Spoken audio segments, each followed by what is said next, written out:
Esperamos hoy terminar este capítulo.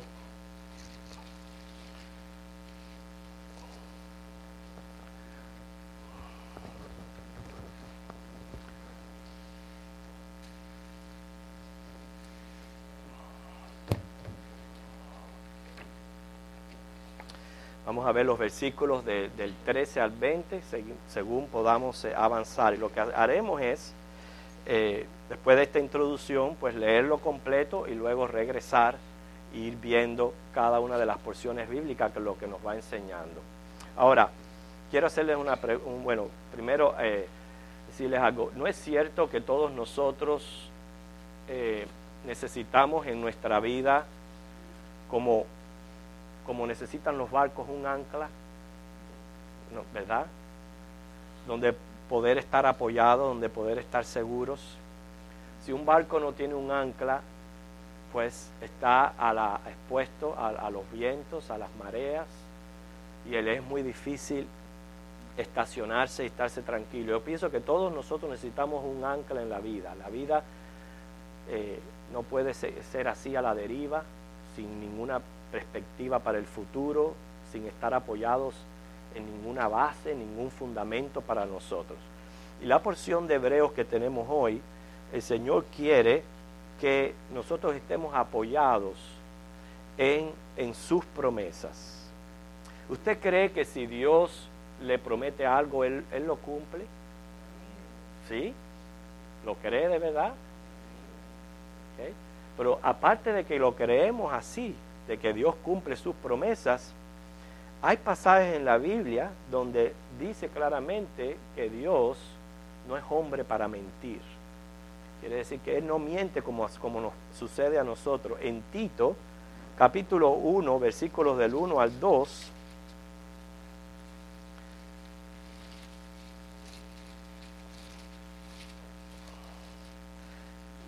Tito, capítulo 1, los versículos del 1 al 2, dice de esta manera. Esperar a que todos lo encuentren. Tito 1, del 1 al 2. Dice: Pablo, siervo de Dios y apóstol de Jesucristo, conforme a la fe de los escogidos de Dios y el conocimiento de la verdad que es según la piedad, en la esperanza de la vida eterna, la cual Dios, que no miente, prometió desde antes del principio de los siglos. Noten como aquí Pablo dice ser parte del grupo de los escogidos. Y este grupo de los escogidos, conforme a la fe que Dios mismo nos ha dado, dice, podemos, según la piedad, tener una esperanza para la vida eterna. O sea, ¿cuál es nuestra esperanza para la vida eterna? Yo le digo, ¿cómo es posible que una persona pueda vivir esta vida así a la deriva sin asegurar lo más importante, que es su alma? Podemos asegurar nuestra alma, podemos tener esta seguridad de vida eterna, dice, en Dios quien no miente. O sea, en eso es que Pablo quiere afirmarnos en las promesas de Dios, y lo hace poniéndonos delante de nosotros un gran ejemplo, ¿no? Que no solamente aparece en esta porción, sino después vamos a hablar más de él en el capítulo 11 de Hebreo, que es el apóstol Pablo. Y vamos a leerlo de estos versículos del 13 al 15 y vamos a parar ahí. Dice, están todos en Hebreos 6, del 13 al 15. Porque cuando Dios hizo la promesa a Abraham, no pudiendo jurar por otro mayor, juró por sí mismo, diciendo, de cierto te bendeciré con abundancia y te multiplicaré grandemente. Y habiendo esperado con paciencia, alcanzó la promesa. Todos sabemos que a Abraham se le considera el padre de todos aquellos que tienen fe, por lo menos así lo consideraban los judíos, según Mateo 3:9. Pablo, en Romanos 4:3 y Gálatas 3:6, en ambos versículos, habla acerca de que Abraham creyó a Dios y esta fe le fue contada por justicia. ¿cuándo sucedió esto? ¿Cuándo fue que la fe de Abraham le fue contada por justicia? Bueno, en Génesis 15:6 aparece cuando Dios a él le prometió una descendencia que sería como las estrellas del cielo.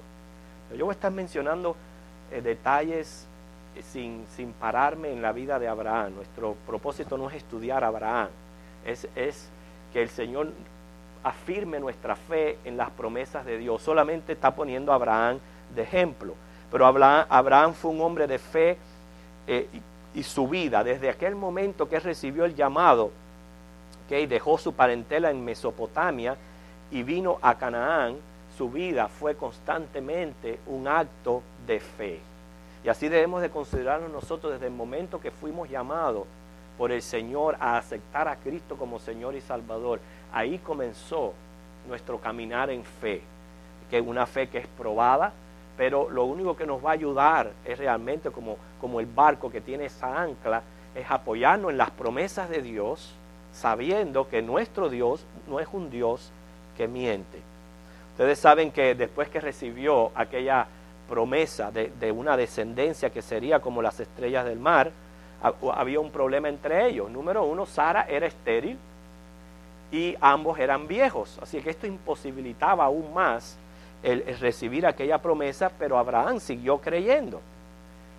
Ahora, pareciera ilógico que una vez que entonces por fin recibe el hijo de la promesa a Isaac, Dios después se lo pidiera en sacrificio. Así que hasta en esto fue probado a Abraham. Pero él fue un hombre que recibió promesas de Dios y vivió en las bendiciones de esas promesas, perseverando hasta el fin en fe y en esperanza. Pudiéramos decir, en fin, las promesas de Dios rigieron el curso de la vida de Abraham. Esas promesas fueron el timón que fue gobernando todo aspecto de su vida, donde quiera que iba, las decisiones que tomaba, su comportamiento, todo fue dirigido por las promesas que él recibía de Dios. Y hermanos, es como debemos de vivir nosotros los cristianos, que nosotros sabemos que hemos recibido grandísimas promesas del Señor, pero esas promesas deben dirigir el curso que toma nuestra vida. ¿Quién te dirige? Piensa, ¿quién te dirige? Cuando yo digo quién te dirige, ¿en qué te basas para tomar decisiones?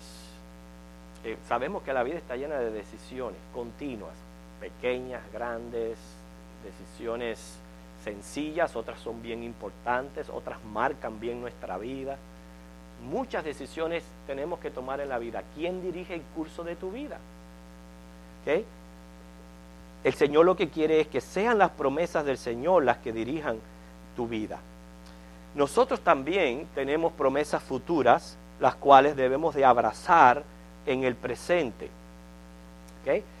Igual que Abraham tuvo la promesa de la descendencia, ¿okay?, de su hijo, y así la recibió, nosotros también tenemos promesas futuras. Y esas promesas deben de regirnos a nosotros.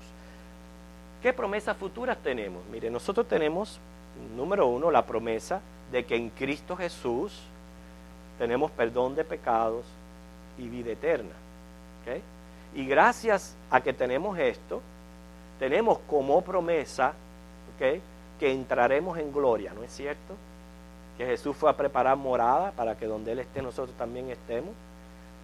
O sea, tenemos una esperanza de que nuestra vida va a continuar aún más allá de la muerte. O sea, que eso es lo que es la vida eterna. Tenemos la esperanza de un día ver a Cristo cara a cara. ¿Okay? Y tenemos la esperanza de vivir en un paraíso.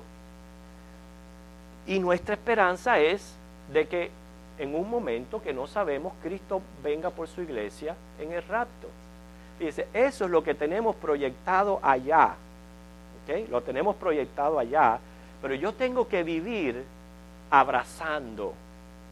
¿Okay? Y abrazando todo eso que está proyectado para el futuro.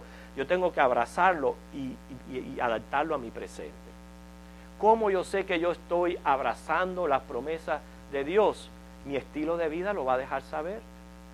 Porque dice la palabra del Señor que la iglesia debe de estar sobria y prudente. y vigilante por la venida del Señor Jesús. Entonces, ¿están las promesas de Dios rigiendo mi vida? Mi actitud, mi comportamiento, mi manera de proceder, las decisiones que yo tomo van a revelar si verdaderamente rigen el curso de mi vida. ¿Okay? Vamos a leer los próximos versículos 16 al 17. Así que de igual que manera que el 15 dice, y habiendo esperado con paciencia, alcanzó la promesa. Y ahí se habla obviamente de Isaac, ¿verdad? Dice, porque los hombres, el 16, ciertamente juran por uno mayor que ellos, y para ellos el fin de toda controversia es el juramento para confirmación. Por lo cual, queriendo Dios mostrar más abundantemente a los herederos de la promesa la inmutabilidad de su consejo, noten esas palabras y esas frases ahí puestas, inmutabilidad de su consejo. Otra forma de decir, Dios no miente, Dios cumple lo que promete.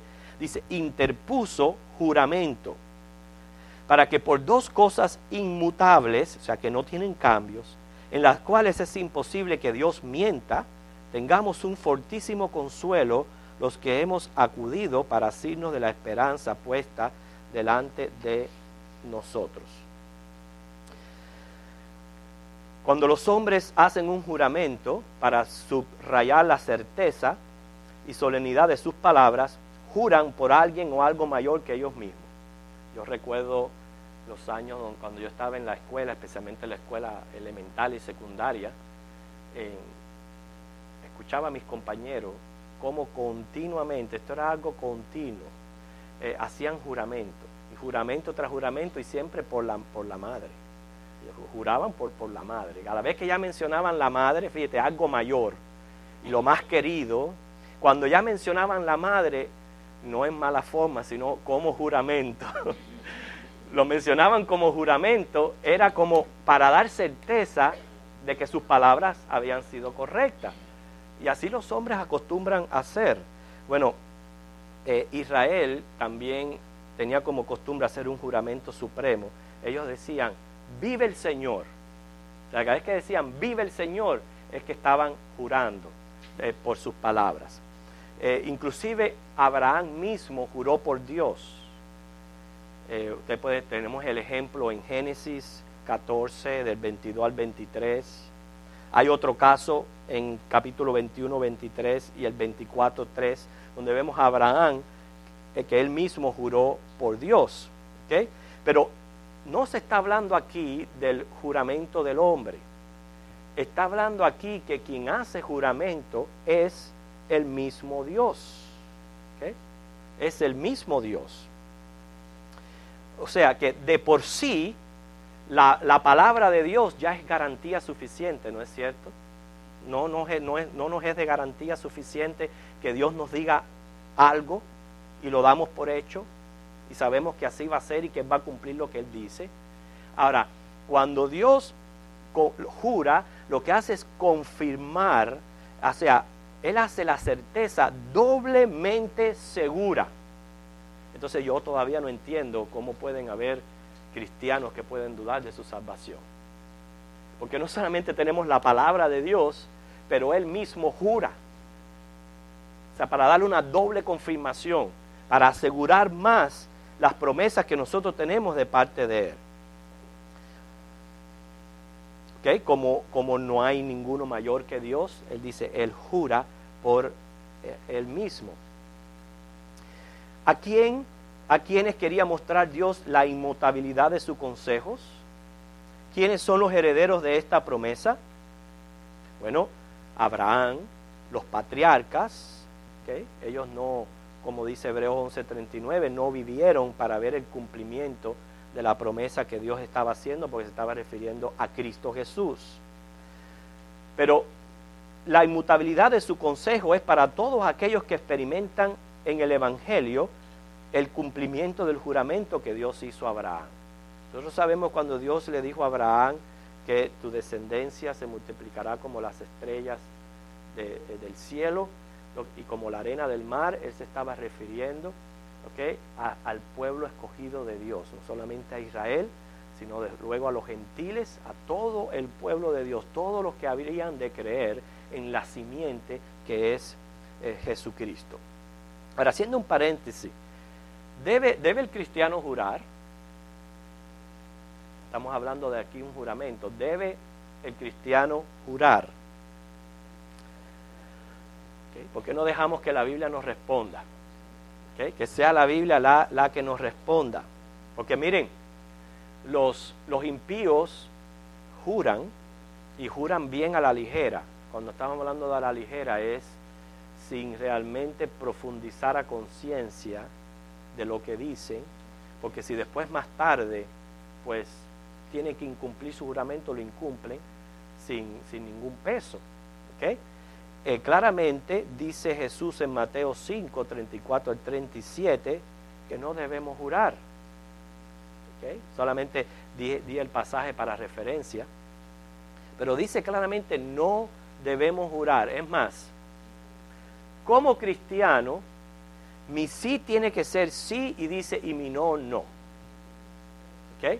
Porque dentro de las 7 cosas que aborrece Jehová, dentro de las 7 cosas que Jehová aborrece, los cuales se encuentran en Proverbios 6, del 16 al 19, número 1 está la lengua mentirosa, ¿okay? Y el testigo falso, que dice que habla mentiras. Eso es algo que Dios aborrece. Entonces tenemos que cuidarnos mucho. Dice que nuestro sí sea sí, nuestro no sea no, algo que también Santiago repite en el capítulo 5, versículo 12.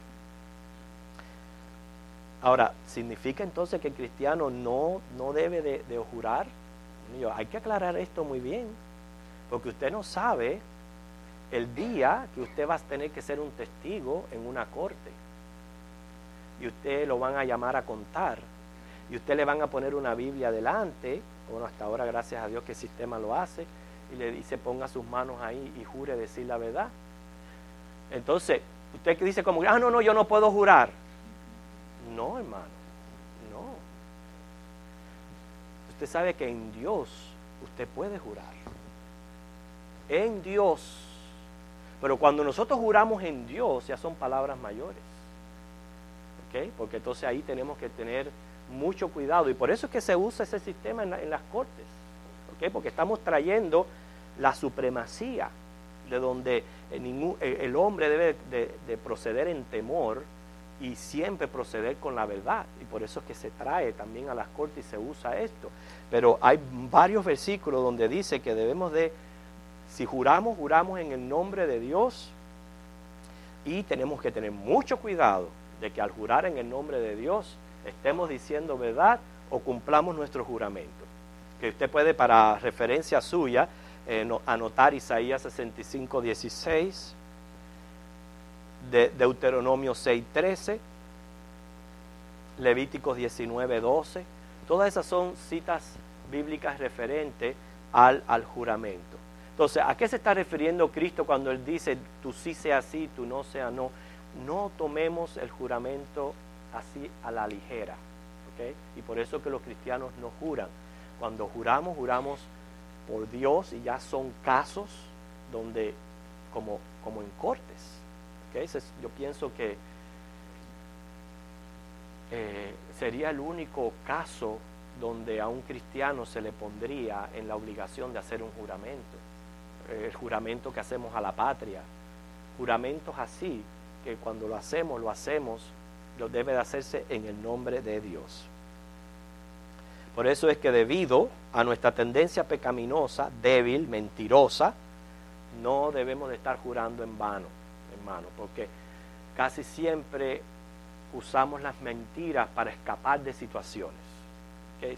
A veces las mentiras son nuestras aliadas para pensar que escapamos. Vamos a decir que pensar que escapamos, porque lo que hacen es enredarnos más y meternos en más problemas. Por eso que siempre hay que estar con la verdad. Pero en nosotros hay una tendencia siempre a usar la mentira para esquivar, o esquivar una responsabilidad, o defender nuestro orgullo. De muchas formas usamos mentiras, pero ya claramente el Señor dice que a Él esto no le agrada. Así que si alguna vez tengamos que jurar, en caso de corte, vamos a tener lo que hacer con limpia conciencia delante de Dios y obviamente no podemos ser testigos falsos. Pero noten los versículos 18 al 20, que pero vos viéndoles quiero volver de nuevo su mente a lo que estamos tratando aquí, porque aquí estamos delante de un juramento de Dios. ¿Okay? Hermanos, esto hay que tomarlo muy en serio, muy pero muy en serio. ¿Okay? Si serio es tomar la palabra dicha por Dios, mucho más es su juramento, mucho más, porque lo que Dios está haciendo es confirmando, sin necesidad, confirmando lo que Él dice para que nosotros podamos tener plena certeza. ¿Okay? Y esa es la fe del escogido, la plena certeza en las promesas de Dios. Volvemos a repetir el 18. Dice, para que por dos cosas inmutables, en las cuales es imposible que Dios mienta, tengamos un fortísimo consuelo los que hemos acudido para asirnos de la esperanza puesta delante de nosotros, la cual tenemos, fíjense, como segura y firme ancla del alma. Como les hablé al principio de esa ancla que todos nosotros necesitamos para sentirnos seguros en la vida. Si no tenemos esa ancla, nuestra vida es un vacío. Estamos como si no tuviéramos puertos. ¿Okay? Dice, para firme ancla del alma y que penetra hasta dentro del velo, donde Jesús entró por nosotros como precursor, hecho sumo sacerdote para siempre, según el orden de Melquisedec. Por dos cosas inmutables. ¿Cuáles son estas dos cosas? Antes de mencionarla, Dios hace juramento, ¿okay? Con el propósito de que el pueblo cristiano, sus hijos, la iglesia, tenga un fuerte consuelo en cuanto a su salvación, a la salvación del alma. ¿Okay? Hermano, a nuestra vida nos vienen muchos problemas. ¿Okay? Eso, uno se resuelve en uno, viene en otro, y eso va a ser así. Así, continuo hasta el día que nos vayamos de aquí. Un problema tras otro, resolviéndolo. Y Dios ayudándonos, y de nuevo los problemas. Lo único que nosotros tenemos seguro, que no tenemos por qué dudar, aquí en esta tierra y más allá, es la salvación de mi alma. Es lo único que está garantizado y seguro. ¿Okay? Y entonces dice, por dos cosas inmutables. O sea, Dios no miente, que Dios no cambia. ¿Cuáles son estas dos cosas? Primeramente, la promesa de Dios. La promesa de Dios a todo aquel que en Él cree. ¿Qué es lo que le dice Dios a todo aquel que en Él cree? No se pierda, mas tenga vida eterna. No se pierda. Yo no creo que ninguna otra religión, ¿okay?, pueda ofrecer a sus seguidores o a sus feligreses una seguridad tan firme como la que tiene el cristianismo. Porque a la vez que están basadas en hombres y en lo que puede hacer los hombres, ya es suficiente razón para todos ponernos a temblar de inseguridad. Pero qué bueno que la promesa de la vida eterna está en el Señor. Y número dos, el juramento por el cual se confirma la promesa. Y vamos a ver dónde está ese juramento. Salmo 110:4. Salmo 110, versículo 4.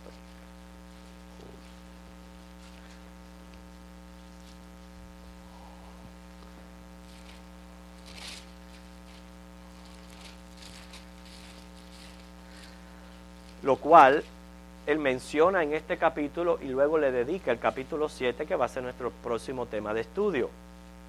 Noten que cuando él establece a Jesucristo como sumo sacerdote, cuando Dios lo establece, lo hace por juramento. ¿Okay? Salmo 110:4 dice, juró Jehová y no se arrepentirá. Y esto fue lo que juró. Tú eres sacerdote para siempre, según el orden de Melquisedec. Él juró que Cristo iba a ser nuestro precursor. nuestro sumo sacerdote, nuestro Salvador. Fíjense, cuando hablamos de sacerdote es el que en este momento está intercediendo por nosotros. Él es completamente nuestra esperanza. Y esto viene de un juramento de Dios. Por eso dice, por dos cosas.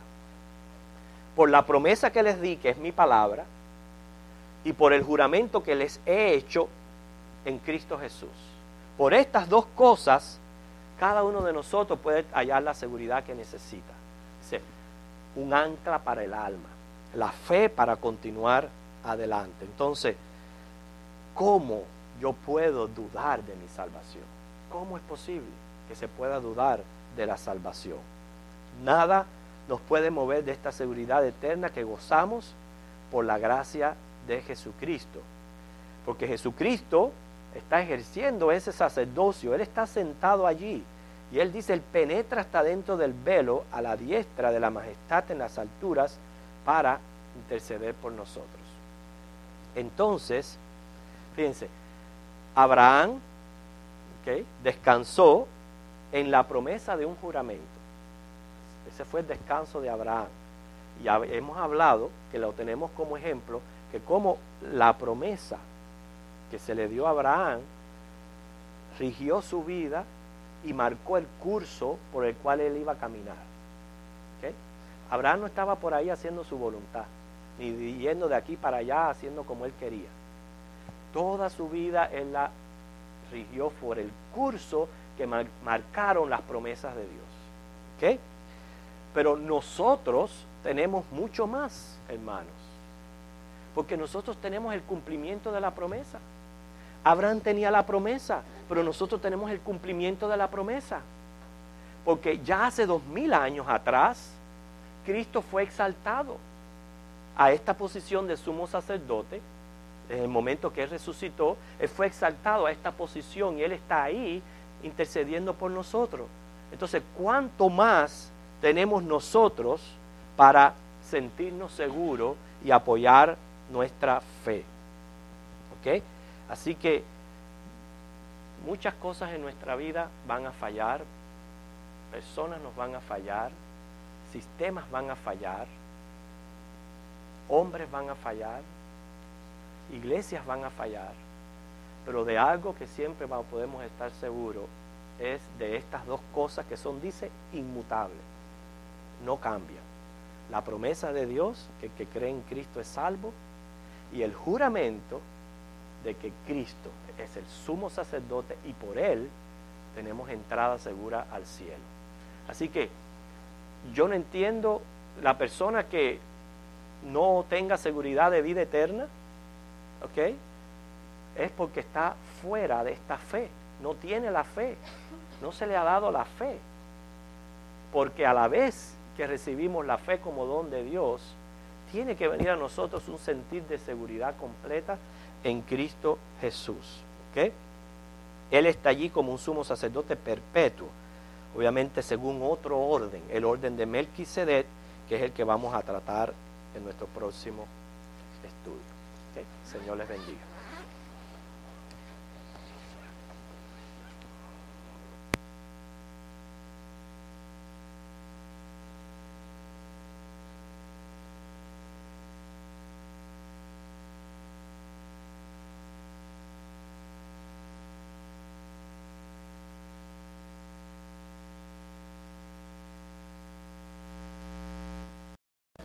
Ok, aquí está tratando. Ok.